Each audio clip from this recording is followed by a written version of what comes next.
consulta rápida e segura. Como é que a gente consegue equilibrar agilidade, conformidade e estabilidade, por exemplo, numa operação da FGTS? Bem-vindo a mais um episódio do J17 Talks. Estou aqui hoje com o Rafael Monteiro, que vai contar para a gente por que é importante a gente debater a questão da velocidade e estabilidade quando nós vamos fazer consultas lá na Caixa, por exemplo, do saque aniversário FGTS. Uma consulta, uma verbação, por que as APIs são importantes, os recursos de cache, motores de risco, integrações, como é que tudo isso funciona. Vai ser muito bacana e o Rafael vai falar isso pra gente. Bom, primeiramente, boa tarde aqui, pessoal. É um orgulho aqui estar em mais um episódio.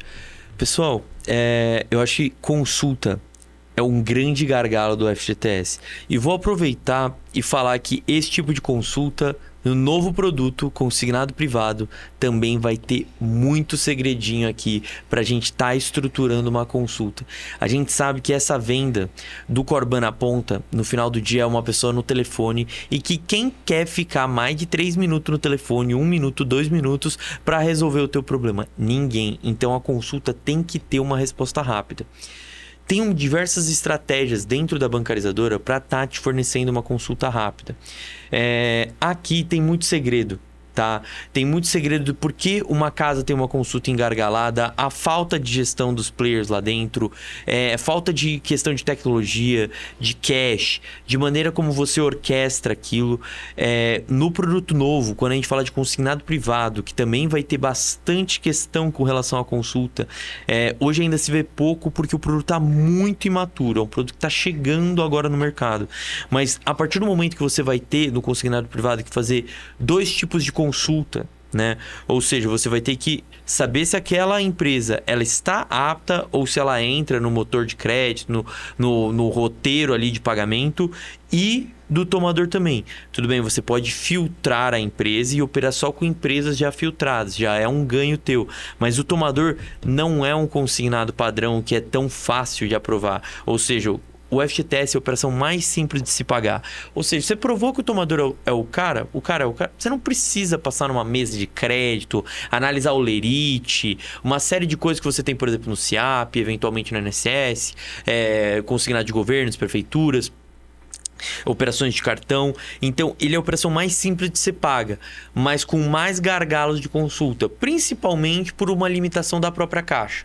Então, esses segredos por trás da bancarizadora, no seu back-office e das ferramentas que ele dá para o Corban consultar, ou seja, tem 3 a 4, 5 tipos diferentes de consulta de saldo que o tomador pode fazer, que o cliente pode fazer no tomador, né? Se o tomador tem saldo, que vai ser o jogo para você estar vencendo isso daqui e fornecendo uma experiência adequada de consulta.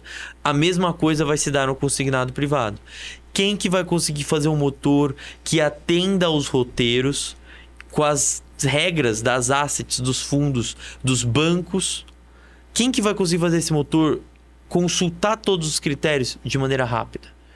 E o olerite no SIAP, por exemplo, como é que você vai fazer uma leitura rápida daquilo sem entrar em muitas esteiras manuais? Aqui na J a gente faz para o máximo de processos terem tecnologia, inteligência artificial atuando naquilo para evitar a análise humana, que vai demorando o processo. Toda vez que você vê que algum processo você tem liquidação manual, pode ter certeza que aquilo é alguma pessoa mexendo, analisando, e aquilo pode demorar minutos, horas, dias. O segredo é ser rápido e fluido, gerar pouca frição. E nós temos vários pontos de contato externos que não dependem de nós, ou seja, o J17 depende do acesso e estabilidade lá da API da Caixa, do SERPRO, enfim, outras entidades, e também dos nossos fornecedores, como, por exemplo, a Único, que é líder de mercado em background check. Nós utilizamos ali toda a esteira de validação e de identidade, e tudo isso funciona de uma forma muito rápida e muito fluida. Isso faz parte da entrega que nós fazemos para o nosso parceiro que vai bancarizar com o J17, Rafael? Total. Você até citou a Único, né? Um abraço aí pro pessoal da Único, que é sempre muito parceiro. Você tem a esteira de análise ali, de assinatura, muita gente tenta usar outros. Mas o fato da Único ter o maior birô de rostos do Brasil, cara, qualquer coisa que você tentar usar no lugar disso vai ser uma gambiarra. E talvez não tenha aquele rosto que você precisa para estar aprovando a operação rapidamente. Ou isso, inclusive, é a chave para você aprovar mais operações. Porque imagina, você usa um birô terceiro que eventualmente possa ser mais barato, e aí o rosto não tá lá. Mas não é o rosto de um fraudador, ele simplesmente está sendo consultado numa base de rosto menor. Ou seja, você vai botar em dúvida ou para análise manual uma operação que deveria ter sido paga rapidamente. E tudo isso na esteira, não só o Único, como as outras ferramentas que a gente utiliza, todas elas foram escolhidas a dedo para dar maior celeridade na esteira. Ou seja, aqui a gente vai buscar até a esteira mais rápida do mercado para você chegar ao pagamento e finalizar aquela ligação com muito obrigado. O pagamento já caiu na minha conta. Rapidez e fluidez. Cada um dos parceiros e fornecedores que nós entregamos integram uma solução que funciona de forma muito harmoniosa 24 horas por dia, mas esse assunto vai para um próximo episódio. A grande vantagem é que em grande parte desses processos a gente verifica a prova de vida. A gente procura saber se é uma fraude ou se é uma autofraude, procurando comprovar que aquele tomador de fato é ele mesmo. Na maioria dos casos a gente não passa por birôs, não vê score credit, são processos mais simples, mas com todos os parceiros e tecnologias disponibilizadas, são rápidos. Existem processos mais rápidos do que outros? Com certeza, é aquilo que eu falei. Por exemplo, quando você pega o FGTS, que ele checa o quê? Score daquele rosto, posto na base de fraudadores, e se a pessoa é a pessoa. Claro, tem checagem. Não é o score de crédito, é o score de se a pessoa tem grande... Para quem conhece o Único é assim, é o score de 0 a 100. Exato. De 0 a 50, a grande probabilidade de o Rafael não ser o Rafael. De 50 até 100, 51 até 100, a probabilidade do Rafael ser o Rafael é bastante grande. Esse processo ele é muito rápido e fluido com a Único, mas às vezes eu não tenho isso em outras situações, correto?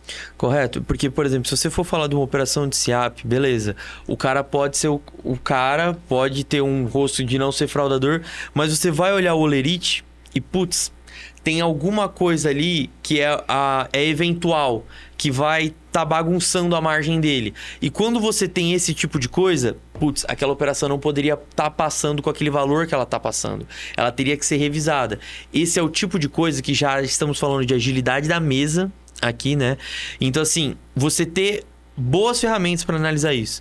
Inteligência artificial e time de prontidão é o que vai fazer essa operação ser paga mais rapidamente. As exceções, então, elas podem passar por uma validação manual, mas é algo rápido, objetivo e feito com times experientes no negócio, correto? Perfeito. Hoje a nossa mesa foi treinada pelos melhores produtores de SIAP do Brasil e a gente vai conseguir fazer muita coisa para você. E só vai cair ali na mesa o quê?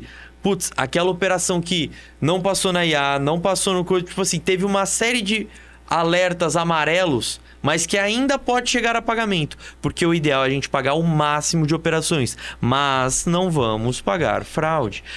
Pagar uma fraude é ruim para mim, é ruim para você, e no final do dia a fraude é responsabilidade do correspondente. Então, por mais que a gente queira aprovar o máximo de operações possíveis, para a gente não ficar com o BO na mão, nem eu nem você, o ideal é que a gente use o máximo de ferramentas para estar te auxiliando nesse processo. A fraude, a autofraude é muito mais comum do que vocês imaginam. Isso, além de gerar um dano terrível para as nossas imagens, também gera lá um reclame aqui.